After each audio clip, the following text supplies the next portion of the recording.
says, get that into you, big boy. Call an ambulance! Maybe call a police! Oh, what a shot! What a shot! Campbell killer! Hello and welcome back to another edition of the Tip Sheet Podcast. As always, I'm your host, John, also known as 4020. Joining me to break down a wild, high-scoring affair up on the Sunshine Coast is my good mate Sixties with the Eels, making it 5 in a row. Near flawless first half, followed by a bit of a scrappier second half. We'll dive into that though, big fella. How you feeling after the Eels banked the 5th straight win heading into the bye? I feel a cliche coming on. I feel the classic rugby league cliche coming on. Look, we can laugh and enjoy it. I think I want to throw it to you because I think you summed up my takes in one statement about what that means going into the bye. Yeah, I mean, I know that there would have been a lot of fans frustrated by the second half not going on and being as ruthless as we hoped to be, but given the circumstances of our run 60s, going 5 in a row, getting guys fit, coming into this bye, I almost see it as a positive that second half was so dusty, because it means that the coaches got plenty of ammo to hone in on the boys on across those next 2 weeks, and the boys aren't going to coast with the week off. So, chance to stay fired up, like locked in, dialed in, to come out against a very good New Zealand outfit in 2 weeks' time, or 5:30 p.m. Saturday, which is going to be, I hope, a sellout or close to at CommBank. Yeah, look, I agree 100% there. And given how buoyant the team was at training this week, I won't say that I would have liked them to be tempering their buoyancy in any way, shape or form. But as you said, it's, I guess, a point where they won't now be getting too far ahead of themselves. Mm-hmm. You want to have the confidence there. But look, there was a real momentum turning point when the Eels went a whole sequence of incomplete sets where the Dolphins were basically starting the second half like they did the first. Yes. We're ready to turn perfect ball over to the Eels, and we just stuffed up. And on top of that, I feel like there was a little bit of game management from the officials there too. Some non-forward passes called forward passes, some forward passes missed for the Dolphins, some ruck infringements that probably should have been penalised, let go. And yes, but mostly it was the Eels getting in their own way there. But like I said, there's definitely a positive in that with the coaches giving ammunition or getting ammunition. But yeah, before we do go too much of a complex breakdown, 60s, give a quick shout out to the sponsors of the show: Big Swing Golf, Northmead, and Star Partners Real Estate, Auburn, Narellan, and Parramatta, mighty Parramatta there.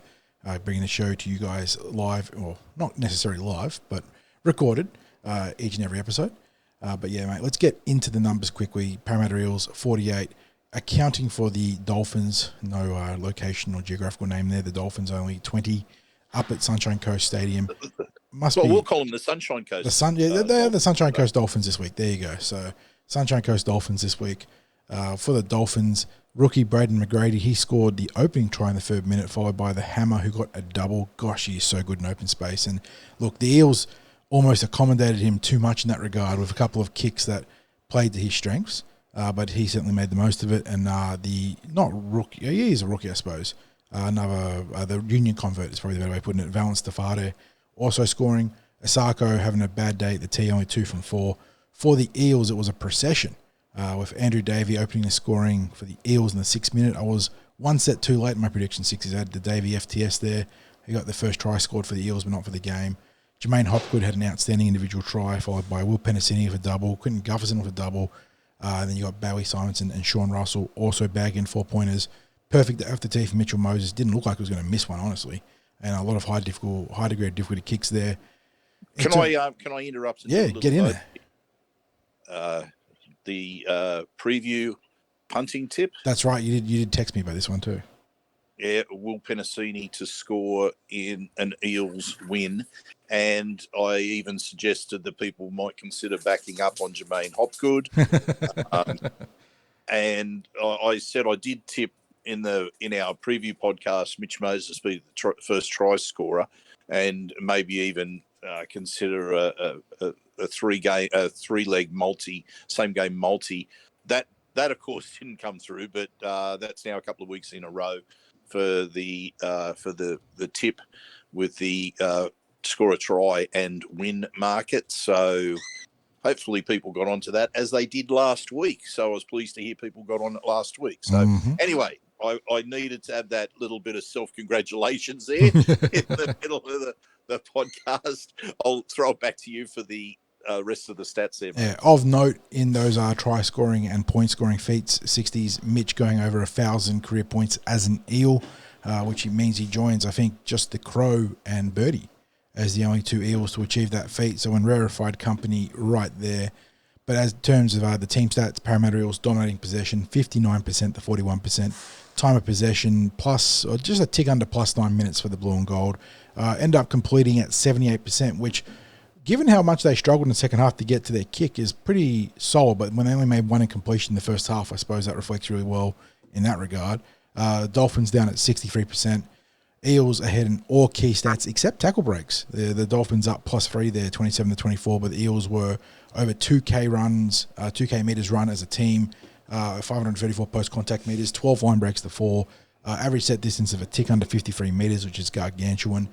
Play the ball speed, 375 for the Eels versus 348 for the Dolphins. Then we go down to the other key stats. Kick defusal, both teams not anywhere near perfect. 73% for the Dolphins, 67% for the Eels. Defense, Eels are just a smidge under 88% effective tackle rate. Dolphins 88.5%. So not terrible, not great. Which probably plays fair for the Eels, but I'm surprised the Dolphins. Again, I suppose you can't miss tackles if you give up clean line breaks, right? 60s. This is probably a case of that. With the Eels making some very clean line breaks in this game. 10 Eels to the Eels, 12 to the Dolphins. 2 penalties apiece. No 6 agains in this game.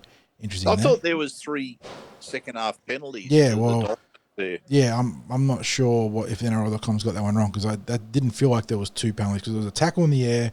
Reagan Campbell-Gillard got penalised, and I feel like there was another one, but maybe I'm misremembering. No, because Mitchell Moses got penalised for taking out the... Yeah, that's right. So these numbers are wrong. So take that as you will.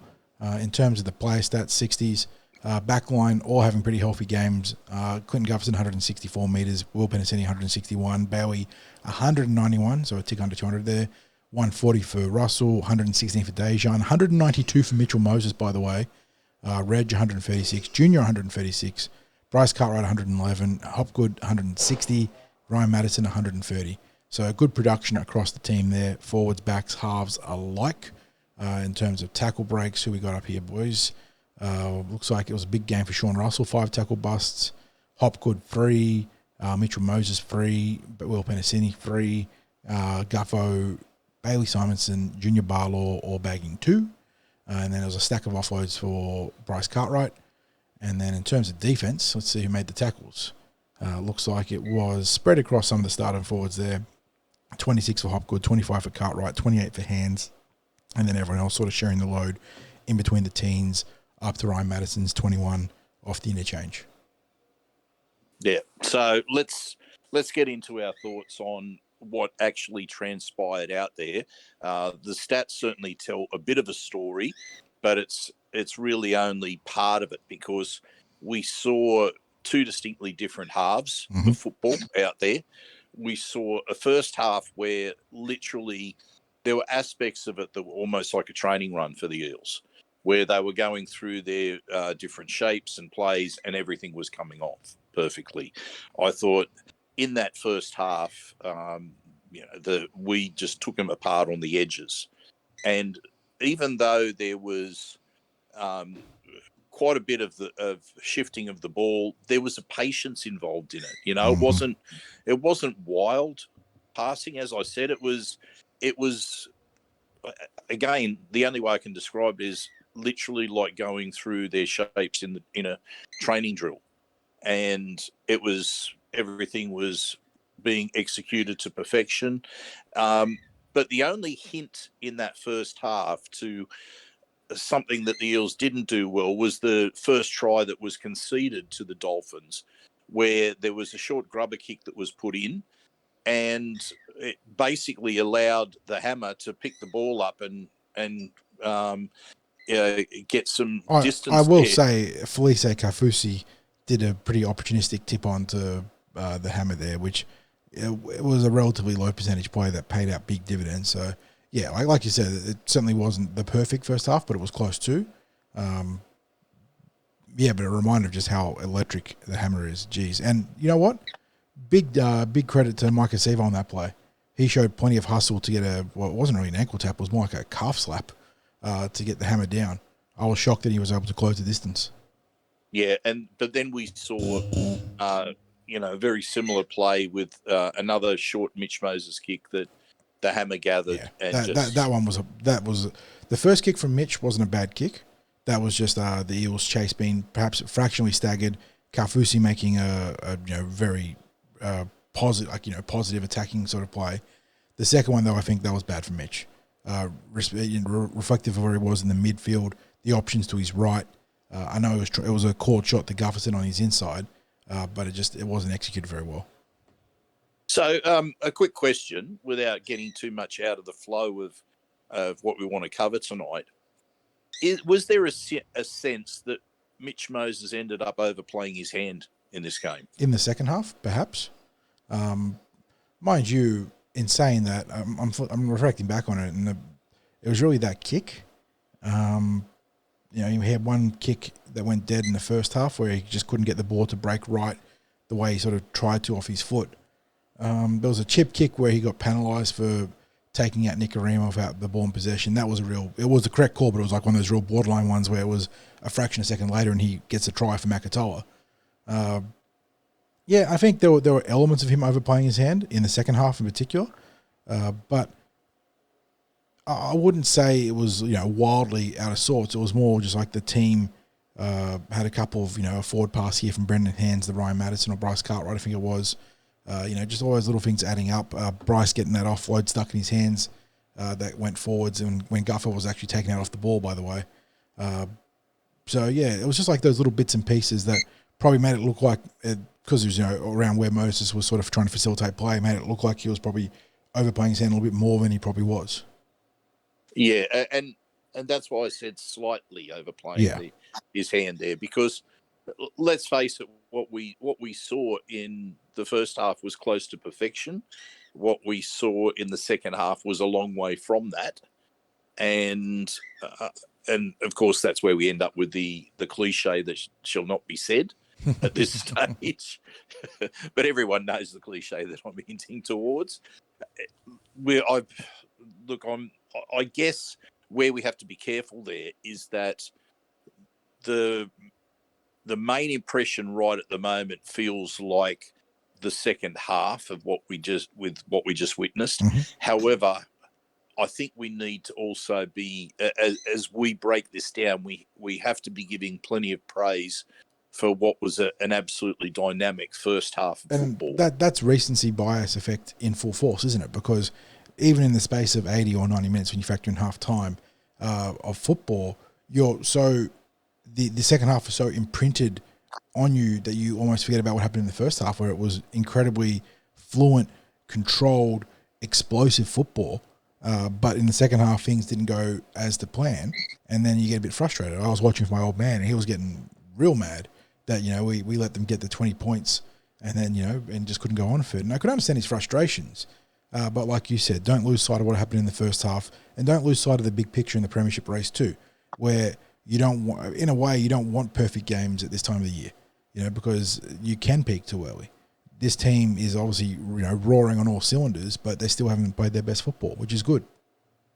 Yeah, absolutely true. And it's going to be interesting what happens with team selection. We know now that in the immediate short term that it looks like Hodgson is out for a period of time. Nothing's been confirmed in terms of the time, but it's been BA spoke about in the pre-game that he's had an operation on his neck in this past week. So we don't know what the prognosis is, what the recovery time is, whether he'll be back this season or not. Then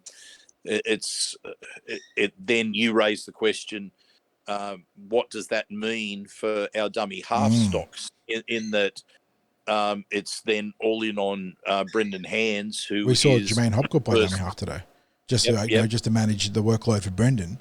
And Jermaine did a good job as the emergency dummy half. But do you look internally? Jaden Yates coming back to get healthy soon. 60s, is he an option as a long shot, or do you go external? I mean, I know the Broncos have been linked to Ben Hunt for a short-term contract this year. Do you make a play at Ben Hunt? Yeah, I mean, I guess the money's there from a cap perspective, because any player that you pick up right now is not going to cost you No, very it's much money. a quarter of a season at this point or something like that, because they get paid from November. That's right. So it's minimal. I mean, that's a whole other topic when it comes to the podcast, is what we think about what's transpiring around Ben Hunt and what he's been agitating for. But I probably don't really want to get into that now when it comes to Ben Hunt. But it's interesting, given that the Eels have spots in the top 30. I guess it all does centre around on how long Josh Hodgson's injury is going to keep him out for. So a lot of supporters are very pleased with the progress of Brendan Hands this season, including us. He's been quite the revelation since actually getting his NRL debut, and he's taken to top grade like a duck to water, and that's and his play seems to suit what the Eels look to achieve and what they want out of a dummy half. So, all's good on that front. But as we found out in 1 year, I think it was only a couple of years back, where we lost all three dummy halves and had to play Ray Stone in the dummy half role in the final series. I mean, once you start to go four deep in dummy halves in a season, what can actually happen in any given year. So anyway, that's something that we can perhaps be talking about on a future podcast. But as for now and today's match, it was really a case of the Eels were executing a lot of what they were aiming to do in their from their match prep. I caught training this week. They did a lot of work on taking advantage of what they probably saw as superiority on the edges. And when you saw the number of missed tackles, when they literally poured through at the edge players and the halves for the Dolphins. Look, I think the Dolphins are in real trouble right now. I tipped them at the start of the season to be down near the bottom of the table, if not the wooden spoon. I said in our podcasts earlier in this season, I'm waiting for them to falter. Like, I'm positive it's going to come. I felt like they were playing way above themselves earlier in the year, and right now, as teams are starting to find their form, they're finding it hard to go with them. It just felt like a very skinny roster, and it's always a reminder of how much attrition and the wear and tear of the NRL season takes part in the race for the title 60s. You see lots of teams start hot, race out the blocks, upstarts, looking sharp. This is the year they're going to make the turn. And in this case of the Dolphins, obviously they're not making a turn. They're building from scratch. But it's a marathon, not a sprint. And there's a lot of coaches, will speak about players who are either young or they're fringe players, and they know that they can rely on them for a couple of games a year, here and there. But that real test of being a true NRL first grader is that weekly grind that's there for the length of the premiership, and being able to keep up your form for the large part of the season, and you can get big out of the skin performances from young players, from fringe players, when they're only in there for a short period. When it's there and it's week upon week upon week, it's it's not just a big physical demand, it's a huge mental demand on them as well. And whilst there's some players there that have got a long career behind them in the NRL, they're perhaps getting to the back end of their career, some of them, in which case, maybe, I wonder with some of them whether they're going a year too long. There's also a number of players there who have always been fridge players, or they've changed clubs a few times. And then you've got those young ones that have made their debut for the Dolphins this season, and you just think, this is close to a bottom of the table roster with a couple of really good players and one superstar in the hammer thrown in there. But I think from here on in, the Dolphins march backwards through the premiership. And you don't like to predict doom and gloom for any particular club, but can you see them turning anything around, 40? Not in a major sense. I could see him maybe arresting the skid at some point and getting a win, win or two in a row against some of their lesser opposition, depending on how their draw falls. Because I look at the bottom half of that ladder, and there are some beatable teams there, right? Tigers, Bulldogs, Dragons. Obviously not so the Warriors now, who look like a pretty reasonable outfit. But outside of that, the Titans are pretty streaky. The Sea Eagles without Tom Tebojevic. The Cowboys, I know they're looking good right now, but they could easily drop off. Newcastle, if they're playing those teams and I haven't seen their draw, there's the opportunity, to bank a win or two here or there. And given that they've got 7 wins to their name, they can probably, at the end of the season, they might be closer to the top 8 than people would have expected, but maybe not top 8 contenders anymore, yeah. Yeah. Now, I guess we really, given we are a Parramatta Eels podcast, to take the attention away from the Dolphins and talking about what lies ahead for them and get back to our Eels. Mm-hmm. The tries today, what pleased you most about the tries that the Eels scored today? I mean, if I had to sort of compare which tries I really liked the Jermaine Hopgood try 60s. It was a sort of the part 2 of what he did against Manly, just that physical dominance of wanting it more than the defenders and just smashing his way over. Love to see that, and it's sort of kindred try there in Will Penasini's effort, who, the more I watch Will Penasini in these runs, I know this probably wouldn't, make much of a difference to you, but as someone who watches the NFL, he really reminds me of an NFL running back. When he gets in the contact, he just gets low, leans forwards, and really creates that extra sort of acceleration into contact to create that bump or the ability to separate himself from the defender. We saw that again in this game here, where he threw Ewan Aiken to the ground, who was a good defender, by the way, and then got past him to score. Really like that stuff. Aside from that, the backline moves were so clean. So a big fan of those, and Bryce Cartwright just, showing his incredible offloading chops and the ability to do it selectively too. So big fan of all that stuff there. But yeah, the Hopgood and Penasini tries were my favourites just because of the brute sort of power and physicality that they deployed to score their 4-pointers. Yeah, look, it's interesting that you raised that about how Will beats defenders. That low bump is different to what we used to see with Eric Groth Sr., but Eric Groth Sr. had that low bump. Like, he would get down low and really lean into the contact, lean into the contact. Now, he had a different running style. He was probably faster than Will Penasini. He was a taller build, I would have said, than Will Penasini, although, it's hard. It's hard to actually align players from different eras because you're comparing them to the players that they were lined up against.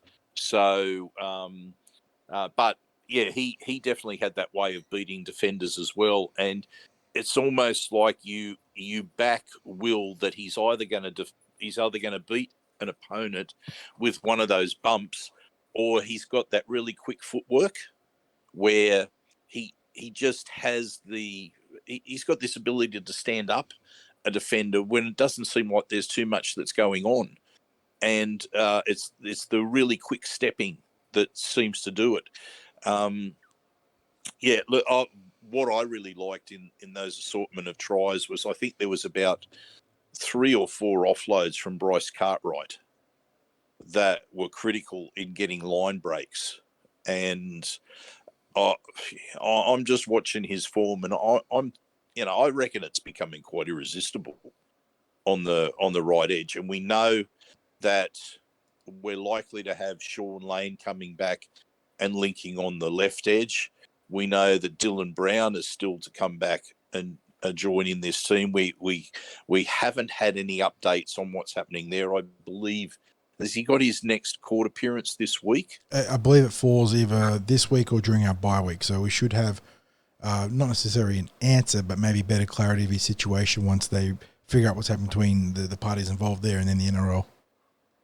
Well, he's not going to be stood down for the rest of the season. We don't want to really talk any more on that particular topic, but it's a case of we know he will be back into that side, and Dejan Arce has done an outstanding job in the team.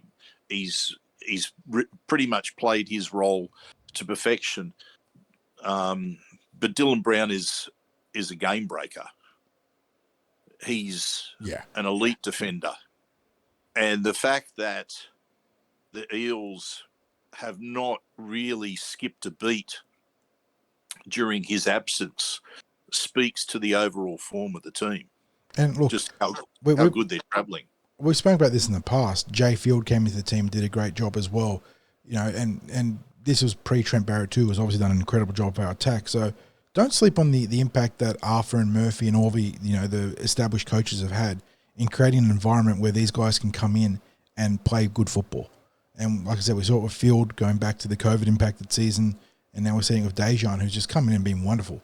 So, he's taking his opportunity and made a real fist of it, and it gives BA some serious questions heading into that game against the Warriors as to how he constructs his team now. This improvement in players and getting quality performances out of players, this is not a 2023 phenomena. It's something that's happened pretty much, during BA's tenure with the club. And you mentioned, because Murph's been pretty much the attack coach during that time, and Murph and Trent Barrett share that role in the club this year. They have different aspects of the attack that they look after. So it's just watching them as a coaching unit. They're, along with Steve Antonelli, who joined the club this year as the defence coach, they look like they're a really tight group as coaches. They seem to enjoy just watching them out on the field. They seem to enjoy each other's company as much as the players seem to enjoy each other's company out there as well. It's a very positive vibe within the club at the moment. So, now, plenty that we liked in that first half, mate. What were you thinking at halftime? Were you thinking this is perhaps going to be some sort of record score, or like me, were you thinking the worst thing that can happen is halftime? Yeah, it was definitely the latter. But in the same time, as much as I was concerned about the fade that would happen after halftime, I also just took a moment to appreciate how good the football was in that first half. I knew that you couldn't sustain that sort of play with the break. If we kept playing, completely different thing, right? You don't go into the sheds and we will put 80, 90 on them in that context. Given that we'd barely use the bench 60s. We had fresh forwards there to just tap into, just run them down the entire time. Halftime, obviously the worst thing that could have happened to them. And then, you know what? I think the Dolphins almost having that splitter start as well threw us off kilter. The fact that they came out and were terrible sort of got into our heads, I think. So, well, probably the ultimate momentum killer was the forward pass play with Brendan Hansen and Bryce Cartwright, because that then was, I think, only on about the first or second tackle, right in front of the Dolphins post, and then they went with a scrum play that took them all the way down for a try from that turnover of possession. And it was like, I felt that if the Eels had have completed the set of six there, that there was a try on offering. And I mean, mind you, we're still leaving plenty of tries out there, Sivo is now on a run of 4 consecutive disallowed tries. There must be some sort of record for an individual player. It's probably the sort of thing they don't keep records on. It might but be. I can't recall any player going 4 disallowed tries in a row. And a couple of those were no-brainer tries, by the way. And this one today was pretty close. I imagine they've got time-coded replay, so when you look at one replay, you can see it's in sync with the other one. But I thought that there was that one frame where his foot was still in before it went out, where it looked like the balls are on the line, but I don't know. I wasn't too upset that it got turned down. Just he's been incredibly unlucky, though. Yeah, look, I think that might have again been another time where Bailey could have gone himself into the corner there. I also think, and this is going to sound wild with this, I actually think Sivo's out of try scoring form.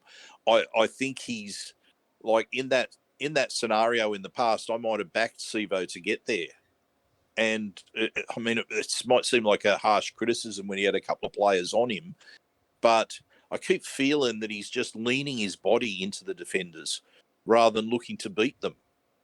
And right at the moment, I'm almost backing defenders to stop him right now. and like as I said, that might seem a crazy thing to say with the bloke that's on top of the try scoring table, but I don't know. I don't know whether I'd call this a mid-season slump, whether the mojo's not quite there. But maybe my expectations and hopes, where every time the ball gets into his hands in the opposition red zone, are higher than maybe what they should be. Maybe it's unrealistic. My hopes that he's, if he gets the ball 5-10 meters out, that he's going to score a try. But yeah, we're now on a run of 4 in a row, and yes, those ones that were disallowed on him, they didn't really have anything to do with him. That was everything to do with what happened on the inside and a couple of refereeing calls on what happened on the inside. So does he have a case to answer for the forearm? I thought he tried to make contact with the sort of right in the tricep knot on the arm, but because Asako had his arm, angled up for the tackle, it literally just skidded straight up into his head. So I don't know. All I will say is, if Tino can get away with the positioning of his forearm in this instance, I thought it was that there was a lot of the hand and palm that came into contact with the head in I won't say a conventional palming motion, but it was, let's just say it was far closer to the palm of the hand than it was to the elbow. Mm-hmm. It was I thought it was a slightly poorly executed palming that he was going for there. But any time, and I was going to write about this in the bumpers up, but any time you've got bumpers up, you've got to be looking for having your arms more vertical to get away with the bumpers up. Yeah. As soon as you got a horizontal arm, you're presenting a horizontal arm, which means the forearm and the elbow are up, pointing towards the opponent's head, rather than your hands and wrist up around their head, you're going to be in trouble. That the bumpers up is really that protection to the top half of your body and the ball. When you're going for that, the horizontal arm, you're looking to use that as a weapon to get out of the tackle. And I think you're taking somewhat of a risk in doing that. You are risking that you're going to be penalised or you're going to be suspended. You're risking something's going to go wrong in using that technique. So, but yeah, let's try and get back to the positives there. Who are the players, mate, that really impress you out of today's clash? Oh, yes. Jermaine Hopgood was outstanding again, but he was so good that the coach actually gave him a rest. He only had 60 minutes to his name, so it kind of counts against him for the points, doesn't it? But yeah, I was trying to think of who was real good. I mean, Bailey was very good, but then had his moments in defense where he got caught a couple of times, and that's going to be good instructional tape for him during the bye. Moses, as much as he might have overplayed his hand at times, was also excellent. Guffo, Mr. Johnny on the spot again. I don't know. I mean, Bryce Cartwright's first half was phenomenal. I know the numbers again aren't incredible, 111 meters, but his touches, 3 line break assists, all of those offloads. So, yeah, to put the 3 points down 60s, I'm trying to figure out who I want here. Maybe I will go Will Penasini just for the the strength of his running game in this one. As your best on field, yeah, it's look. I felt that in a way it was a game that wasn't quite Parramatta football. There was, and that's why the second half, I thought felt. Well, it wasn't what we needed it to be. The first half was almost. There were aspects of it where the opponent's defence just it was such that we were almost playing touch football with them. I'll go Bryce Cartwright. I'm just looking at the stats now, and just defensively, Bryce was very good. Great play, the ball speed, the free line break assist. I think he was the best of the first half. I know he had that one error in the second half, but that was one of those ones where the ball just got stuck in his hand. Yeah, so I'm going first of all. I'm going my 3 points with Gutho because I thought he was good for 80 minutes. True. And I'm going to go for Bryce Cartwright for 2 points because he was simply outstanding in the first half, reasonably solid in the second half. This is probably a game where, because the points margin was so vast, that I don't think we could use the usual metric of would the team have won without them to decide who the 3-2-1 recipients are. But once we get to the 1 point, that's where I'm going to throw one towards Will Penasini. I expected him to have a good performance. He did what he needed to do in the second half. He was exceptional in the first half. So yeah, I'm going Gutho 3, Bryce Cartwright 2, and Will Penasini 1. Yeah, so I'll keep Cardi in the 3, Guffo 2, and I know I gave Will the 3 points originally. I was looking at his defensive stats. He missed a couple of tackles there, so that I'll count that against him, even though he had a good game. And the player I probably want to shout out to, who I thought had a nice bounce back from Origin, was Junior Barlow. Played nice and direct, good physicality, a couple good offloads.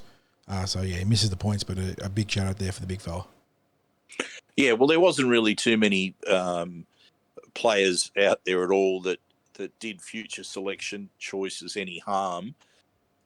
But now that was one of those games where it's it was fairly similar. I think was it the Bulldogs that we put a score on before we went into a bye? I feel like the Bulldogs were the first team we did started the run with, right? Let me go quickly check. So it was Bulldogs 30-4. So we beat the Tigers 28-12. And then, the Bulldogs second time. There we go. Yeah, we came off the bye having beaten Souths and the Cowboys, then went to the bye. Then we pumped the Bulldogs, pumped Manly, now we've pumped the Dolphins. So, yeah, okay. Coming out of the bye was the Bulldogs. There you go. To put us right, okay. So, look, this was, as we've talked about before, when you're coming into a bye, they're effectively like a 4-point game. Exactly. Because you're guaranteed the next 2 points anyway. So it means Parramatta's gone on a run of, what is it, five wins and 2 byes? Is that what we're... So you've got 7 effective wins in the context of the ladder, yeah. 5 wins, 2 byes, and you now have the Warriors, the Titans, and the Cowboys coming out of the bye. And I know that the Warriors are playing very good football, but that's a game at CommBank that you want to be putting away. The Titans are at CommBank. You want to put that away. You're going up to Queensland Country Bank Stadium to take on the Cowboys, which is going to be a tough one. But you want to try and get as many of those 3 won, because then you've got Melbourne, St. George, Brisbane away, Roosters, Penrith, and then our final bye to round out the regular season. So this whole stretch, the 5 games we've won in a row and the 3 games coming up, goes a long way towards defining what is available for the Eels in that last stretch of games. Are we playing for, potentially minor premiership? That's like an outside chance, but still potentially minor premiership. Top 4, top 2, top 8. Like all these seeding questions are going to be answered in the next month or so. Yeah. So after we now move on to 20 points and then 22 points with the bye. Is that correct? 20 points and then 22, I believe is right. So provisionally in 5th spot on the ladder. Just trying to check who's got games to play this week. So Melbourne, we're not going to catch the Broncos this week. Rabbitohs are behind us. So the Rabbitohs are probably the big one there. The Rabbitohs could potentially jump us again, I believe. Yeah, so they're on even points of us, but our for and against is worth about 33 points more than theirs. So yeah, that is right. That is our update for and against. Yeah, so yes, we could end the round moving up a spot or 2. Yeah. Okay. Well, look, it's basically the Eels have, as all teams do, they've got their destiny in their own hands here. It's they've set themselves up where they can launch really well into that run into finals football. So you come into those last rounds on 22 points. You know that the final round is a bye. So you've got a guaranteed 2 points to finish the season on.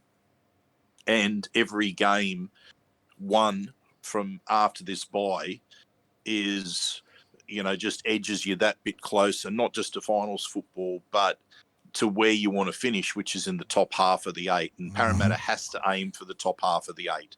It's no good to, we'll be happy to play finals football, but realistically, to be the best possible chance of breaking any drought or doing some damage in the finals, you want to finish in the top half of the top 8.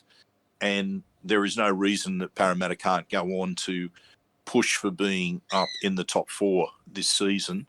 Of course, they've got to do it on the field, but they put themselves in that position. They got players who'll be returning. Mate, it's full, without getting ahead of ourselves.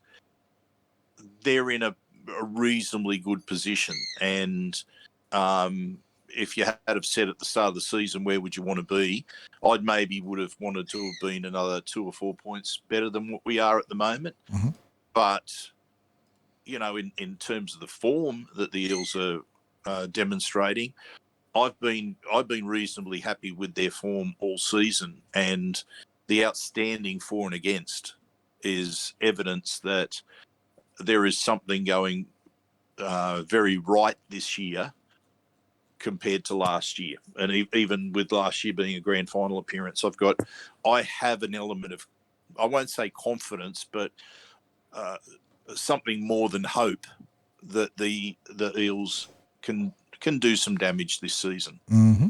I agree, mate. And before we do sign off, there is a couple of games that were played today with the Eels in the Jersey Flegg taking on the Cronulla Sharks out of Point Ben Stadium, and in the New South Wales Cup, the Eels taking on the Newtown Jets, the Cronulla Sharks affiliate team in the New South Wales Cup. So good news and bad news, 60s. The good news is that the young lads snapped a 5-game losing streak with a 22-12 win over the third-placed Cronulla Sharks. Matty Arthur bagged a double in the first 12 minutes, obviously getting the start at dummy half this week. With Nick Lenars called up to the New South Wales Cup, actually. And then Charlie Geimer and Araz Nanva joining them on the scorer sheet. Had to do a quick double check on Araz, who is a Rouse Hill boy, believe it or not. So well done to him for scoring on club debut in the Jersey Flegg. Ethan Sanders, 3 from 4 off the tee. Richard Penasini and Max Bradbury for the Sharks there. Both got sin bid in the 58th minute, so it sounds like there was some beef or on-field provocations right there that escalated into something a little bit more. But well done to our boys, mate. That's a tough road trip to go out to the Shire and beat a team like the Sharks. Yeah, well, they were sitting up near the top of the table. Yeah, third into the round, I think. Yeah, and pretty much still are sitting about third on the table, the Sharks. So for the Eels to get what looks like, you're not going to call it a comprehensive win, but a very strong win. Mm-hmm. We spoke about the importance of the in of Matty Arthur. and the spine that would be there for the team this week.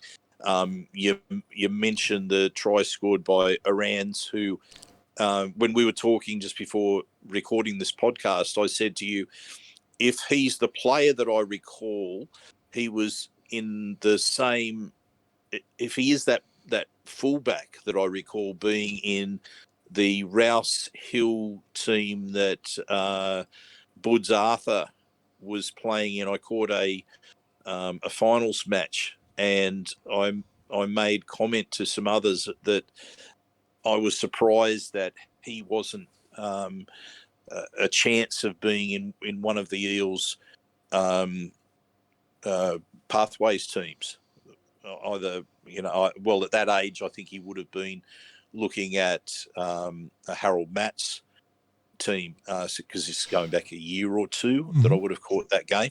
But yeah, he played really, really well at fullback. Now, I'm not sure what position he ended up playing in today, but have you got details on that at all? No, they had him listed on the interchange.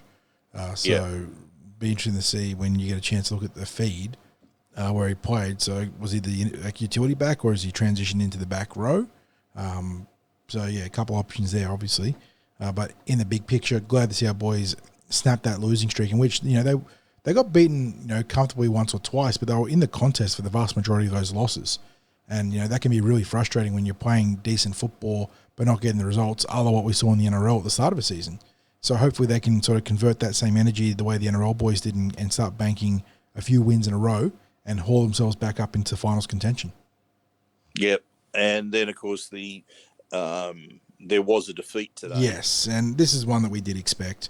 Newtown Jets are a very high-quality outfit in the New South Wales Cup. They've got one of the more stacked rosters. They accounted for the Parramatta Eels 40-22 out at Henson Park.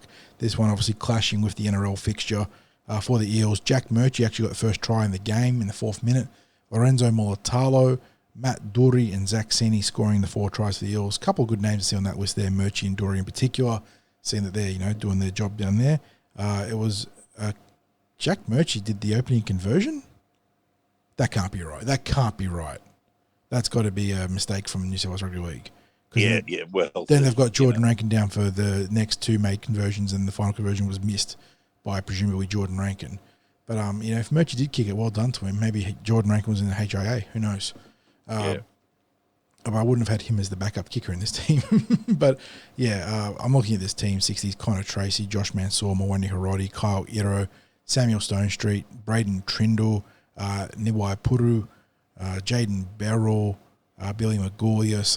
This is a very good team, and it's no surprise they accounted for the Parramatta Eels, as I said earlier. But this does mean the Eels slumped to 4 straight losses, giving up at least 35 points in each of those losses and 40 plus, or 40 or 40 plus in the last 3. The Newcastle game being the only one below that at 35. So they've got some work to do, mate, and we know they're down on troops, and we know that this was a tough matchup this week, but they've got the bye. A chance to maybe mentally get right and come back and host the New Zealand Warriors and look to get their season reignited. Yeah, look, just without seeing any footage or getting any feedback on the game, I'm still thinking that they've been a bit more competitive in this game. That scoreline is good. Than they have been recently. Yeah, well, we saw them score the first try against the Blacktown Worker Sea Eagles, and then get run over. But in this one, they scored the first try, gave up a few tries against the Jets, but then got back into it for tries in the 28th and 32nd minute. So it wasn't like they completely faltered as they've done in recent weeks. It was just in the second half, late in the second half too, 57th, 74th minute, that it looks like, both tries were converted. So 12 points took that scoreline from 28-22 to 40-22. So, they were in it until the sort of final quarter of play, which is a lot better than where they've been in recent weeks. Yes, yep, absolutely. So, mate, that just about wraps us up. We will have content coming your way. It may be a bye this week for the Eels, but we'll have content coming your way during the week. So make sure you stick with the Cumberland Throw. Again, thank you to our sponsors, Big Swing Golf Northmead, and Star Partners Real Estate Auburn, Narellan, and Parramatta. Our next match is a home game at CommBank Stadium. So, again, look for us at the home of the Eels, Parramatta Leagues Club, when we will bring you our post-match instant reaction live from Jack's Bar and Grill. Until then, mate, go you Eels.